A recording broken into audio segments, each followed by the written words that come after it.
Alright, Devlog for May 2022. This is going to be a bit of a weird devlog because I've actually not been able to work on the game this month. So, let's get started with the first thing. I finally fixed my PC. I've already been telling for like almost half a year now that I've been having on and off problems with my PC. Finally fixed. I've swapped out the motherboard and I've swapped out the CPU, and the problem is going away. The problem of random shutdowns is completely gone. It was indeed the motherboard. Yay, I figured it out. So I've put I've gotten an upgrade. So I could have just swapped out the motherboard with a same motherboard and it would have cost me 100 euros or something. But that means I wouldn't have gotten anything out of it. So what I've done is I've bought both a new CPU and a new motherboard for like 500, and now I basically have an upgrade as well. Unfortunately, the motherboard that I got was an AM4 with a high-end Ryzen processor, and they just announced that they got a new type of motherboard, so AM4 is now obsolete. So I can't upgrade further in the future. So I would have been actually better off in Intel, but then again, Intel processors require more power, so there you get that. I think I made the right choice. Even though I could have bought an Intel and possibly upgrade in the future, like Intel processors require like 20 to 30% more power than Ryzen processors. And that alone is just for me a reason to buy Ryzen, because less power is just it's less heat, less cost for energy. I mean, energy costs for computer isn't that bad, but nah, just nah. I'm happy with the Ryzen. I finally switched to Ryzen. Like, this is my first Ryzen processor. I've always been with Intel because it's just what I've used to. But now I'm on the AMD side. I mean, I'm not on no one's side. I think the whole choosing a side for a fucking corporation is retarded. Like, don't do that. I now have an AMD. Whatever. Not important. So what else have I been doing? I've been working on my music, as you have been able to tell from my channel. So, early this month, after I've kindly got my PC fixed, I just didn't want to work on the game. I wanted to work on something else. So I realized that I had made 20 synthwave tracks. So you know what? 20, that's a nice round number. So let's make a new animation for my synthwave. That was basically what I wanted to do. So let's make a cyberpunk Vista city render, which is going to be this one, which you see in my music tracks. It ended up being highly ambitious, as always. The ambition will be the death of me. I always way too ambitious with the stuff I want to do. The fact that I wanted to basically make an entire cyberpunk city vista in like a single week, and I can't work on it full time, obviously, because I have like my graduation and stuff. So I basically worked on it for like 1-2 hours every day, and then like 3-4 hours on like the last few days where I basically just trade in a few hours of sleep because I just had to get it done. So that's also the reason why I uploaded like 5 tracks like right after each other, because I basically had made a whole bunch of new tracks, but I had to wait for my render to be done before I could upload them. So yeah, that's why it was this kind of like this rapid fire release of tracks. But yeah. So yeah. Let's talk about the cyberpunk scene. It's alright. I'm pretty happy with how it ended up how it ended up turning out. Yes, that's the sentence. So here's kind of like the progression if you want to see it. I mean, you will see it. I've already shown it. So, yeah. This is kind of the progression throughout the week and a half that I worked on it. So, yeah. So yeah, very cyberpunk. Tons of fun things you can see in like the last. The chairs were way too big. They were like, I made this render, like, this render is great. And then I noticed the chairs with the guys in the background, and it's like, oh wait, those chairs are like just as tall of them. They're way too big. And I've also moved this building to the rear, because this red light is basically a reflection from the satellite tower. So yeah, I had to move that back. All of these full renders, these full scale renders, this 4K render takes 30 minutes to render. I first wanted to have an animation instead of just a still image, But yeah, with 30 minutes per frame, animation is not gonna happen. Not even a second animation. A second of animation would take 12 hours to render. So yeah. I had this whole idea of like having this like 2-3 minute long render occasionally that's like heli/jet flies through the scene where it would like shine its light through the scene where the character would move would literally take weeks to render out. So that's never months. It would take months to render that out. I know there are render farms, but render farms are fucking expensive. I was actually shocked how expensive render farms are. I thought like render farms like, oh, you can render something out in like a week and then you pay like, I don't know, like 50 or something. No, thousands. I mean, not thousands, but like it's really expensive to use a render farm. So that was out of the question. So yeah, what else is there to say? Oh god, I already don't know what I've already said. Okay, some of the things that I made for this scene, I actually also made for the game. So, which is why this deserves to also be a devlog. I'm not completely cheating. Some of the things that I've made will also show up in the game. This helicopter, it's not a helicopter, it's a jet technically because it uses jet engines. It's also, I mean, guess the helicopter. It's a Black Hawk. It's a Black Hawk that I've basically made futuristic by instead of having a rotor blade, it has two jet engines attached to it. Very cool. I made this, and this is also going to show up in the game, not as a vehicle, but just as a prop. It's gonna just show up as a prop in the game. It's not that I made this and then it was like, oh, I can use it in the game. I actually wanted to make this in the game, but because I was working on a cyberpunk render, I was like, hey, I could combine this. I can make the helicopter/jets Black Hawk, and then use it both for this scene and then also use it for a prop in the game. So amazing. Oh god, I need to be careful to not use Dutch, Dutch metaphors, because that's always weird. It's a common joke in the Netherlands to say Dutch metaphors in English as like as a joke. But yeah, these guys in the render are of course just from the game. I just got them from the game, put them in here, and yeah. So that's, you probably didn't even see them. They're very far. I actually don't like how far away they are. They really. I probably should have moved that building closer. But here's the thing. I could have spent like another week on this scene. You honestly, for such a big vista, you could literally spend forever on it. But there is just a time where you have to say it ends here. I need to stop working on this because it's just taking too much time. And for me, it was here. So one thing I still wanted to do was add interiors for the buildings. So have like furniture in the buildings visible. I ended up saying just fuck it, I'm not gonna do that because would just take too much time. Same with the helicopter/jet/whatever Black Hawk. Originally there was actually going to be, like, I actually did start modeling an interior and I wanted to have interior and have the window see-through, so there was actually like a cockpit with pilots in it. I'm very happy I ended up not doing it because one, it would have been a waste of time anyway, because the helicopter is too far away to see the inside cockpit anyway. And secondly, why? Why would you? It's just unnecessary detail. Yeah.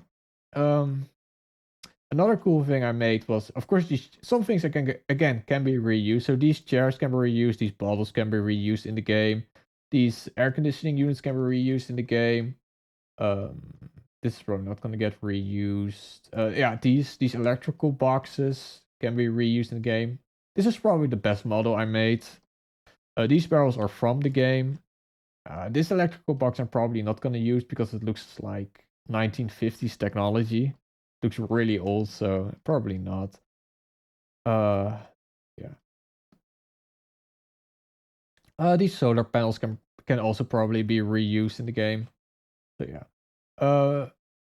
I guess I can also show so how did I make this scene anyway? I mean, first of all, I actually started with a different scene. So if I go to alley scene, I actually originally started with an alleyway instead of a rooftop scene. So, oh, it looks like shit got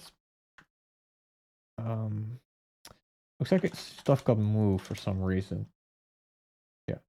Okay, so originally I actually started with like an alleyway scene, but that one I didn't like that one because it feels very enclosed because of these like walls. It feels super enclosed, and I was ended up like, nah, this ain't it, chief. This ain't it. This is not gonna look good. It's just like, so yeah. I probably spent like 2-3 hours on this, and I was like, no, this is not gonna work. Then I basically started working on the rooftop scene, and I just fell in love with it. So yeah, I actually made a big gray box, so I actually still have it. So this was going to be. So this was the gray box that I made, and I was like, okay, this looks awesome. This is going to be it, and that's what it basically ended up being. So yeah, that's my trace reference. So,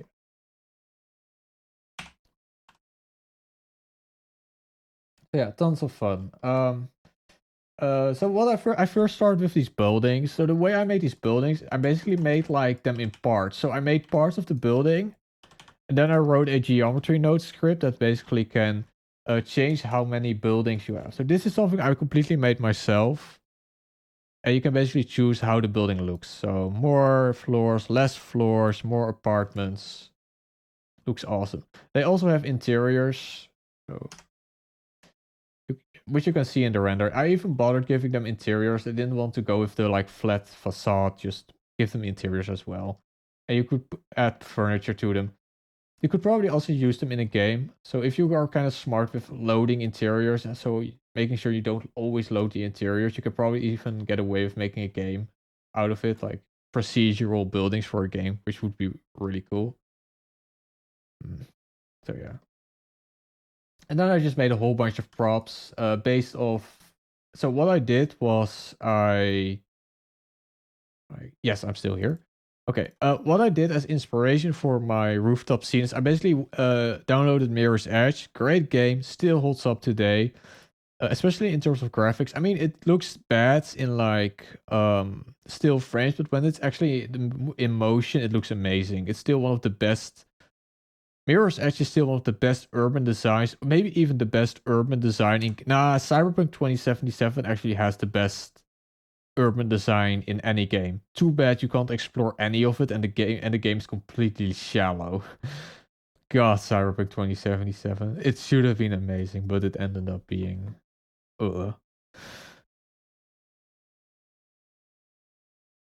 Alright, jump cut because I got way off onto a tangent that was not interesting at all and was just a waste of everyone's time.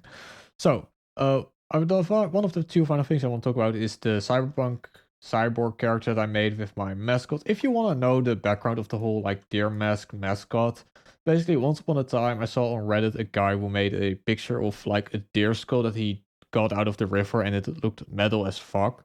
So I basically took that image of that deer skull and I traced it out and I made a picture of it. That was my old picture. You can still see it on my old metal demos if you go to my channel and look at my oldest video.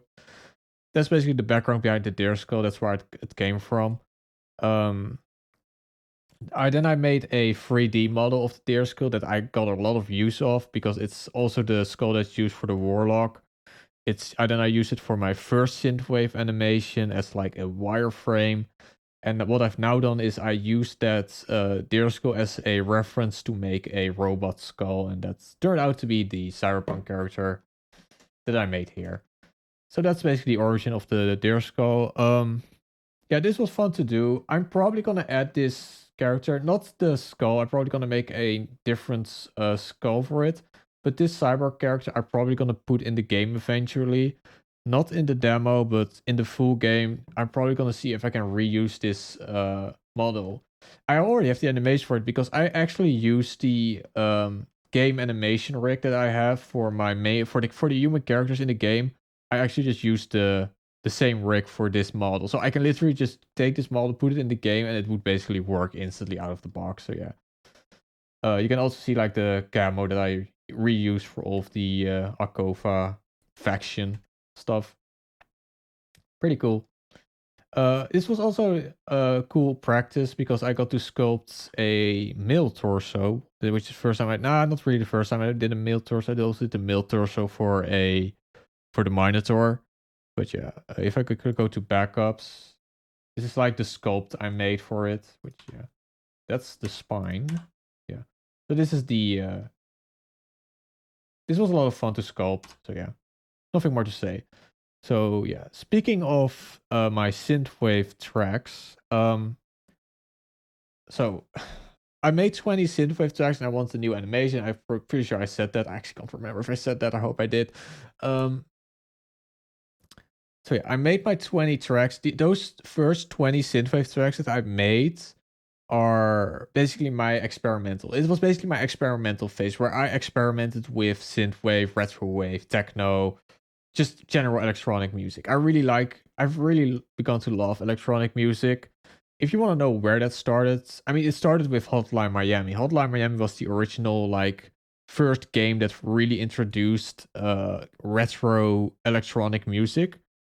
And that's really where it started. There was actually this huge wave of, not per se synthwave, but vaporwave, which is loosely related to a synthwave. It's actually two completely different genres, but a vaporwave and synthwave are weird. And like, they are two really different genres, but at the same time, they try and have the same type of, like, what you say, it's acoustic atmosphere. It's very the soundscape that both vaporwave and synthwave have is very similar. It's that retro 80s, retro 90s style, but vaporwave is more taking real tracks and then making it lo-fi, and synthwave is basically recreating that sound using synthesizers. Very interesting, but yeah. There has been a bit of a resurgence in that music genre, but again, going off track. Uh, what I want to do for my next 20 tracks that will use this new cyberpunk scene is I want to make my tracks more professional. So I no more like wacky, weird experimentation, just only tracks that I know basically that work. I mean, there will be some experimentation, obviously, but I hope that the quality of my future synthwave tracks is a lot higher on average than it was with my first 20 tracks. So yeah. What will the future hold for this channel? So, I mean, that's basically what I'm going to be working on. For next month, I hope to be done with college and finally be graduating. And I basically hope that I can pick up working on the game again because I've gotten completely out of the flow. I need to get into the flow again, start working on the game again, and just finish the demo because I'm really close to finishing the demo and I just need to make that final sprint. So, yeah. I'm just going to finish the demo and I will be continuing to work on synthwave tracks. And that's basically what I will be working on.